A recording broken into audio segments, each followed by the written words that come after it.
Well, we're here at the bottom end of the Northwest constituency for a hustings meeting. There's something which used to be very in traditional British politics. There was a hustings meeting in pretty much every town, even every village. It's something that's really died out, and this is, I think, just about the only one this time around. So the BNP, what do the BNP exactly want with Europe then? To make it absolutely clear, Nick. To make it absolutely clear, we regard the whole European project as a terribly flawed utopian superstate. It's going to end in disaster. In the short term, it's costing Britain a fortune to be in it, and we simply want to come out immediately. No referendum. I was about your age in the 1975 referendum on whether we stayed in the common market or not. As a young activist in the No campaign, Get Britain Out, I watched as big business poured me into the Yes campaign. They totally distorted the referendum, and so the British public, in the end, stayed in under false pretences. We don't want a referendum, we just want to leave. And what we should have done is not listen to the EU telling us to close our power stations and create an energy crisis. What we should have been doing is putting carbon capture in a long time ago. I'm not an advocate of man-made global warming. I think it's complete rubbish. And you have to look at the natural cycle of the planet over the last 1,000 years to see what's actually happening. And even the climate change scientists will tell you that there's been no global warming since 1989. And that's 25 years ago. So energy policy needs to be balanced, it needs to be rational, and it needs to serve the people that use it, which are you guys.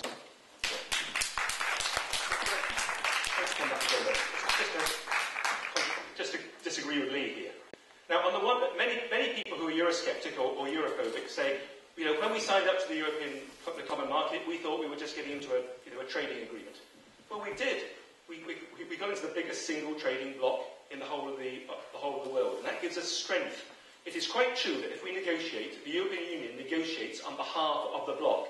Relying on imported energy is both strategically dangerous and expensive for people who have to buy it, namely us. So we need to move towards self-sufficiency because it's part of our independence. The question is how to do it. The answer isn't wind power.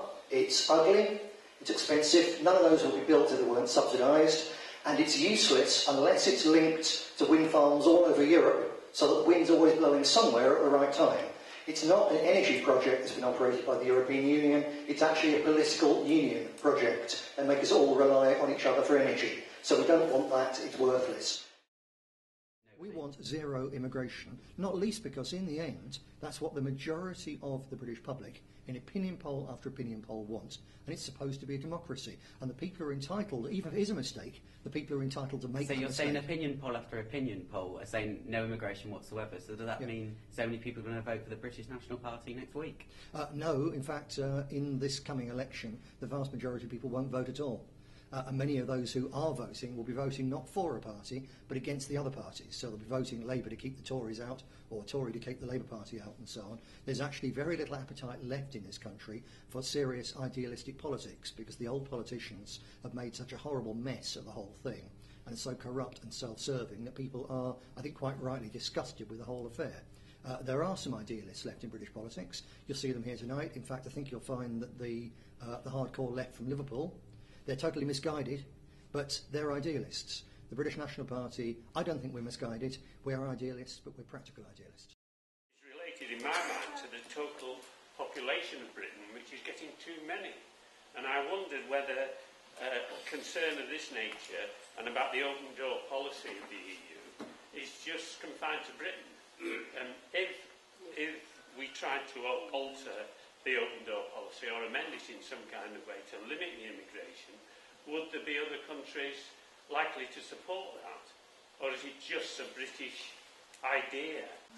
What do other European countries think? I tell you, the people in every European country, whether it's France, Italy, Denmark, Sweden, wherever, the people agree broadly with the British people, but they see their countries being transformed out of all recognition, and they're told they've got to celebrate everything, whether it's good or bad, and they resent it, and they want to put a stop to it. Hence the rise of nationalist parties. Despite everything that's thrown against us by big media, big business media, there's a rise of nationalist parties all over Europe.